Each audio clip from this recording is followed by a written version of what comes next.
Yeah, I watched this movie,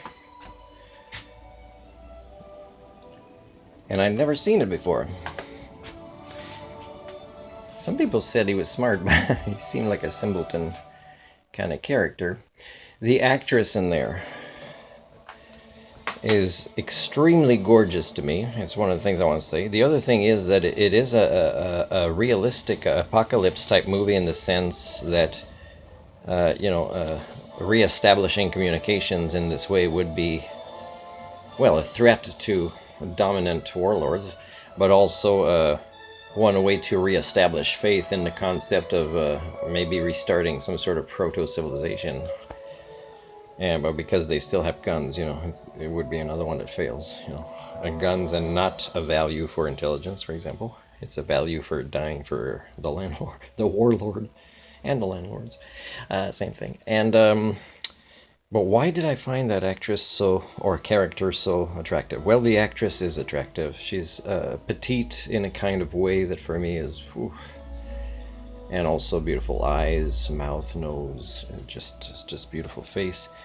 But mostly it's the character she played. The character she played is a very confident, independent, strong character, a strong will, a very strong sense of character, identity, and decision-making abilities, which for me is extremely attractive. In essence, she's a grown-up woman, and this is not something that I've seen as I interacted with women of any age, including mine.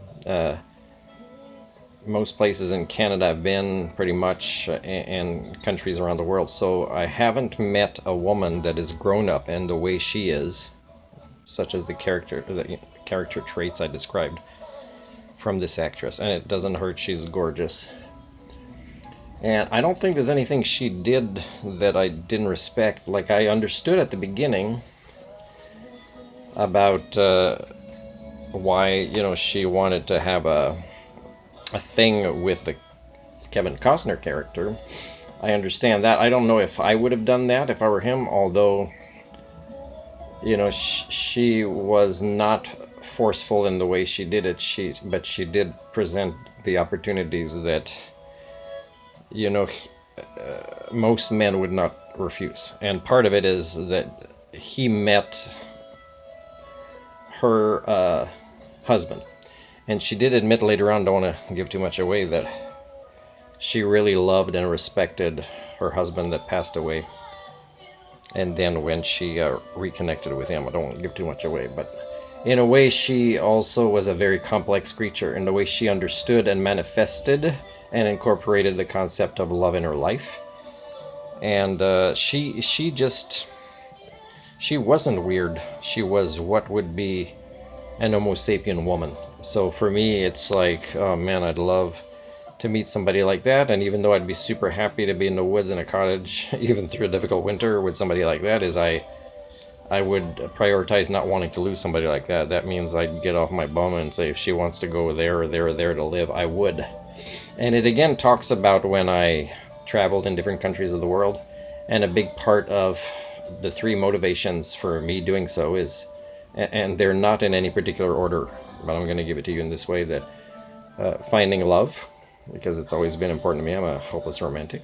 The other thing is finding any Homo sapien community, which I knew was extremely unlikely. And the other thing, actually the first one I think was more likely. And the third one is to find a community that would appreciate me for who I am in the sense of the services that I could offer it. Work related. But work related doesn't have to be money or career. It would just be, this is what I offer. And if it's a community that had minimal expenses for a volunteer, I would have stayed there. So any of these three things would have made me stay in any of the communities I explored in 3 Asian countries and 1 African country. There was a little trip to Europe that was barely over a week before that, and I don't count that as that specific type of research, or because I'm still researching the human condition when I'm doing these 3 things. Looking for that, but not finding any of that, I'm definitely going to collect data related to the human condition and to verify my own theory.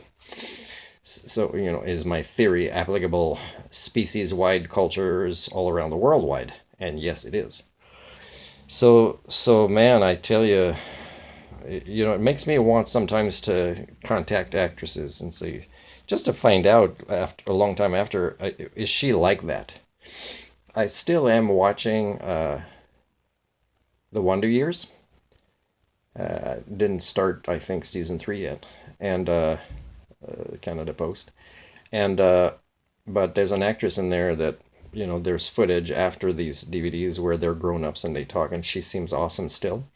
And there's also when you read a book like Time Traveler's Wife, when you've already seen the movie a few times and the series a few times, is if you read the book, I don't want to rush through it. In part, it's complex, and the woman that wrote that, I don't think what makes her special is her ability to write a book. I think what makes her special is how her mind can tackle a topic that includes both love in complex ways, but also time travel as successfully as she did. Because it's a unique kind of mind that can do that. And as a sapiophile, so a sapiosexual or sapiophile, it's somebody that is attracted to intelligence. Is I tell you, I would definitely, I don't know anything about her or what she looks like, but with writing that book, I'm automatically in love with somebody who's capable of that.